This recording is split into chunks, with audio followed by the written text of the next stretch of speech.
വളരെ ഗൗരവമുള്ള ഒരു സംഭവമായിട്ടാണ് ഗവൺമെൻറ് കാണുന്നത്. നിതിൻ രാജിൻ്റെ പിതാവ് ശ്രീ രാജനുമായി ഞാനേറെ സമയം സംസാരിച്ചു. നിതിൻ രാജിൻ്റെ പിതാവിൻ്റെ അഭിപ്രായത്തിൽ 1-ാം വർഷ വിദ്യാർത്ഥിയായി ഡെൻ്റൽ കോഴ്സിന് ചേർന്ന അന്ന് മുതൽ തന്നെ നിതിൻ രാജിനെ പീഡിപ്പിക്കുന്ന നിലയിലുള്ള ഒരു സംഭവവികാസങ്ങൾ അവിടെ ഉണ്ടായിട്ടുണ്ട് എന്നാണ് അദ്ദേഹം ഇവിടെ സൂചിപ്പിച്ചത്. ഡിപ്പാർട്ട്മെൻറ്റ് ഹെഡായിട്ടുള്ള റാമാണ് ജാതി പറഞ്ഞ് ആക്ഷേപിക്കുകയും നിതിൻ രാജിൻ്റെ പിതാവ് രാജൻ അവിടെ ചെല്ലുമ്പോൾ അവരെ വേണ്ട രൂപത്തിലൊരു പരിഗണന കൊടുക്കുകയോ ഇവർ പറയുന്ന പരാതികളോ ഒന്നോ കേൾക്കുന്നതിന് വേണ്ടി തയ്യാറായിട്ടില്ല. ഒരു ഇടവേളയ്ക്ക് വീട്ടിൽ വന്നിട്ട് തിരിച്ചു പോയ അവസരത്തിൽ ഹോസ്റ്റൽ റൂം കൊടുത്തില്ല. സിക്ക് റൂമിലാണ് ഇയാൾ നിതിൻ രാജ് കഴിയേണ്ടി വന്നിട്ടുള്ളത്. അപ്പോൾ ഇതിനെ സംബന്ധിച്ചിടത്തോളം നിതിൻ രാജിൻ്റെ കുടുംബം, അദ്ദേഹത്തിൻ്റെ പിതാവും ബന്ധുക്കളും ആവശ്യപ്പെടുന്നത് നീതിപൂർവമായിട്ടുള്ളൊരു അന്വേഷണം ഇക്കാര്യത്തിൽ നടക്കണം എന്നുള്ളതാണ്. ഞാൻ ഈ അഞ്ചരക്കണ്ടി ഭാഗത്തെ പോലീസ് ഉദ്യോഗസ്ഥൻ SP ആയിട്ട് സംസാരിച്ചപ്പോൾ ഈ കാര്യം അന്വേഷിക്കുന്നതിന് വേണ്ടി ഒരു സ്പെഷ്യൽ ഇൻവെസ്റ്റിഗേഷൻ ടീമിനെ ചുമതലപ്പെടുത്തിയിട്ടുണ്ട്.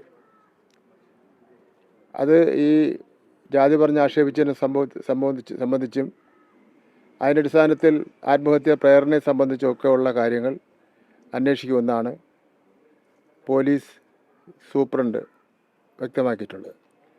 ഇതിൽ വളരെ ഗൗരവമുള്ള ഒരു വിഷയമായിട്ട് എനിക്ക് തോന്നിയത് ഈ കോളേജിൽ നിന്ന് ഒരാൾ പോലും ഈ വീട്ടിൽ വന്നിട്ടില്ല എന്നുള്ളതാണ്. ഈ മരണത്തോട് ബന്ധപ്പെട്ട് ഒരാൾ പോലും ഈ വീട്ടിൽ വന്നിട്ടില്ല എന്നുള്ളതാണ്. അത് സംശയം കൂടുതൽ വർദ്ധിപ്പിക്കുന്നു എന്നുള്ളതാണ്.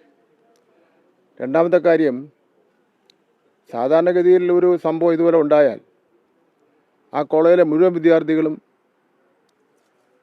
ഇതിൻ്റെ അനുശോചനം രേഖപ്പെടുത്താനോ ആ വീട്ടിൽ വരുന്നതാണ്. ഒരു വിദ്യാർത്ഥി പോലും വന്നില്ല. അതിൻ്റെ അർത്ഥം എന്ന് വെച്ചാൽ വിദ്യാർത്ഥികൾ പോകാൻ പാടില്ല എന്ന് മാനേജ്മെൻറ്റ് കർശന നിർദ്ദേശം കൊടുത്തിരിക്കുകയാണ്. ഇപ്പോൾ ഇൻറ്റേർണൽ അസസ്മെൻറ്റ് മാർക്കുണ്ടല്ലോ പ്രൊഫഷണൽ കോളേജിൽ, അത് ഏറ്റവും പ്രധാനപ്പെട്ട ഒരു ഭീഷണി ആയുധമാണ്. ഇപ്പോൾ ഇൻറ്റേർണൽ മാർക്ക് പറഞ്ഞാണ് കുട്ടികളെ ഭീഷണിപ്പെടുത്തുന്നത് എന്നുള്ള നിലയിലാണ് ഇത് മനസ്സിലാക്കിയിട്ടുള്ളത്. ഇത് 2-3 വ്യക്തികൾ ചേർന്നുള്ള ഒരു അൺഎയ്ഡഡ് മാനേജ്മെൻറ്റ് കോളേജിൽ നിന്നാണ് ഞാൻ മനസ്സിലാക്കിയിട്ടുള്ളത്. അതിലെന്തെങ്കിലും പിശകുണ്ടാകുന്നുള്ള വിവരം അറിയില്ല. എന്തായാലും ബഹുമാനപ്പെട്ട മുഖ്യമന്ത്രി തിരുവനന്തപുരത്ത് വന്ന ഉടനെ തന്നെ മുഖ്യമന്ത്രിയെ കാണുന്നതിന് വേണ്ടിയുള്ള സംവിധാനം ഒരുക്കാമെന്ന് ഞാൻ പറഞ്ഞിട്ടുണ്ട്. ഒരു വാടക വീട്ടിലാണ് രാജൻ താമസിക്കുന്നത്. കൂലിവേല പണിക്കാണ് പോകുന്നത്. രാജൻ്റെ കുടുംബം ഇങ്ങനെ സാമൂഹികപരമായി സാമ്പത്തികപരമായി പിന്നോക്കമാണെങ്കിലും ഈ നിതിൻ രാജ് പഠിക്കാൻ നല്ല മിടുക്കനാണ്. അവന് മെറിറ്റിലാണ് ഈ കോളേജിൽ കിട്ടിയത്. മെറിറ്റ് കോട്ടയിലാണ് ഈ കോളേജിൽ കിട്ടിയത്. അപ്പോൾ അതുകൊണ്ട് തന്നെ രാജൻ്റെ രാജനായിരുന്നു എല്ലാത്തിനും ഒരു ശക്തിയും ഒരു ലക്ഷ്യവും. രാജൻ്റെ വേർപാടിന് ശേഷം ഈ കുടുംബം അനാഥമായിട്ടുണ്ട്. നിതിൻ രാജിൻ്റെ വേർപാടിന് ശേഷം ആ കുടുംബം അനാഥമായിട്ടുണ്ട്.